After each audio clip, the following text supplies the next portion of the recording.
Welcome, sir. Thank you very much. So our dear viewers, today we are with Father Joseph Callistus, the Major Superior of Germany Province. And we are glad to have you, Father. Thank you. Father, we welcome you. You will share with us matters pertaining ECLA. Our members would like to know what is ECLA. Sure. ECLA is actually a short form for European clericians or clericians working in Europe. So in Europe, our congregation has 5 provinces: Poland, Santiago, St. Fatima, St. Paul province, and Germany. So these 5 provinces, the major superiors of these 5 provinces form ECLA, and these organisms form ECLA. And now, what role then does the president of ECLA have? The role of the president is actually to call for meetings, to coordinate our common efforts in the Europe. We try to work together in the areas of formation, in the area of youth apostolate, in the area of our spiritual centers, in the area of schools, and in many other areas that we are all involved in our mission work. So we try to coordinate all these through ECLA. Wherever collaboration is possible, we try to make it feasible that we collaborate with each other in delivering a good missionary service. Father, if you would share with us, what commonalities do you share as ECLA, apart from the fact that you are European organisms? The commonality of Europe is actually the present situation of the church and faith in Europe. As you know, in most parts of Europe today, we have difficulty in faith. We have difficulty in numbers of people going to the church, the difficulty in people believing in church. So these are all common things almost in all the countries that we are present today.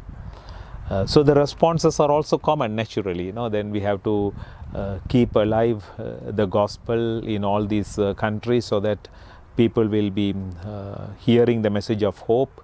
People will be invited for conversion. People will be initiated into processes of transformation in their lives. And then be agents of making the kingdom present today in Europe. The other commonality is actually one of the situations in the whole world today is about migration.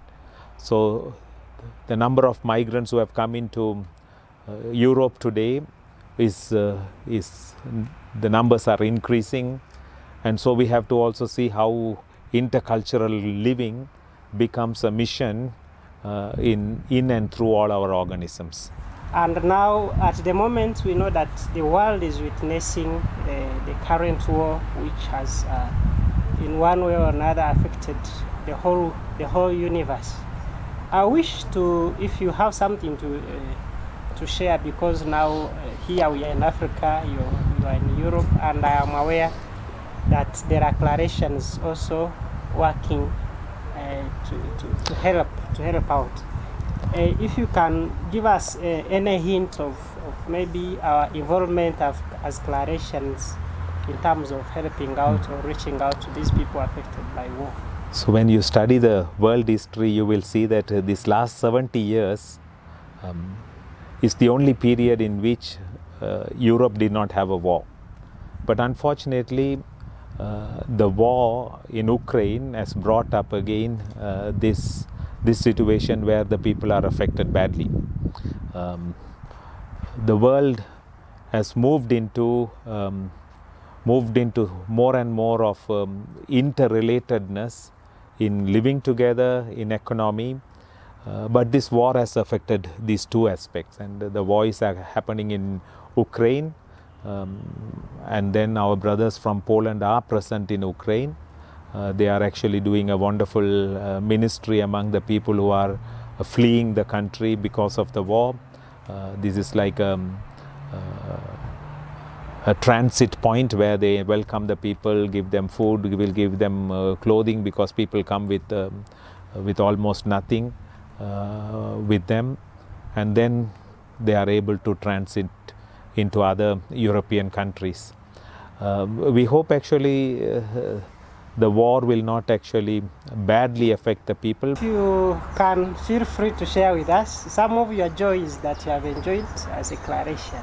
First and foremost, actually being a Claretian is a joy, and being a missionary is a joy. I have had the privilege of being sent to Germany, but before that also to South Sudan in Africa, being born in Sri Lanka, so the missionary journey continues. I think actually our gift to the church is this missionary charism. It's not only because we are sent somewhere out of our lands that we become missionaries, but in places where we are missionaries. And if we live this missionary charism, I think we will have the deep joy in our lives. Good that this the meeting between the government, general government, and the major superiors has taken place in Nairobi in St. Charles Lwanga delegation. Can you share with us your experience, good or bad, about your presence here in Nairobi? It's a wonderful question actually. I have been taken up by the hospitality of our brothers here.